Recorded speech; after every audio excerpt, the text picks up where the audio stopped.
এবং রিয়াদ ভাই কিন্তু সবার সাথে ভালো মিশে, উনি কিন্তু আমাদের থেকে সবচেয়ে বড়। সো উনি এমনভাবে মিশে মনেই হয় না যে উনি অত আমাদের সাথে তো ডিফারেন্ট এইজের। উনি একবারে পুরা টিমটাকে মনে করেন চাঙ্গা করে রাখে। আর যে মনে হয় যে খুব আমরা অনেক ছোট থেকে একসাথে যাতে এরকম খেলতেছি এরকমও না। হবিগঞ্জে যেখানেই খেলে না কেন তাদের সবারই স্বপ্ন থাকে ন্যাশনাল টিমে খেলবে। তো সেখানে আমি একজন জাতীয় দলের একজন পার্ট অফ মেম্বার হয়ে আমার খুবই এটা ভিতরে অনেক মানে কী বলবো, মুখে বলে বোঝানোর মতো না। পিএলও তাসকিন ভাইয়ের সাথে খেলছি, তারপরে ডিপিএলও খেলছি, ন্যাশনাল টিমে খেলছি, মুস্তাফিজ ভাইয়ের সাথে তো খেলা হয়। যখন অনেক ছোট ছিলাম ভাবতাম কবে ওনাদের সাথে খেলবো, আর তাদের সাথে এখন খেলতেছি। তো এর থেকে বড় পাওয়া খুব মানে মানুষের ড্রিমের ভিতরে, মানে ওয়ান অফ ড্রিমের ভিতরে এটা একটা।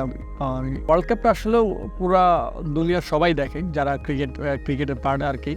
সো ওই ক্ষেত্রে ওইখানে সবার একটা ফোকাস থাকে।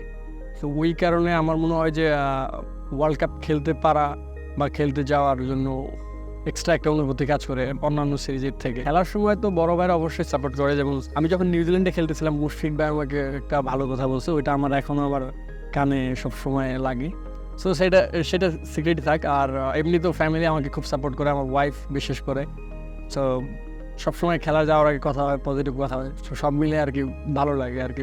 ওই সবই যখন মাঠে ঢুকি আর কি, যদিও দু একটা বার খারাপ হয় আর কি, তখন চিন্তা করি যে না ভালো সময় আসবে, ভালো নেক্সট ওভার ভালো করবো, এরকম চিন্তা আসে। খুব ভালো ফ্রিডম দেয় আর খুব ফ্রেন্ডলি আচরণ।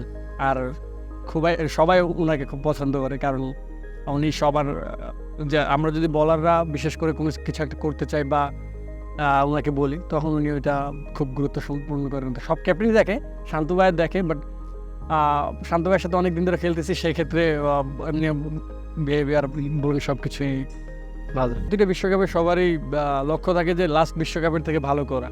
সো সেই ক্ষেত্রে আমারও ইচ্ছা আছে, আমাদের দলেরও ইচ্ছা আছে, আমরা ম্যাচ বাই ম্যাচ উইনিংয়ের চেষ্টা করবো।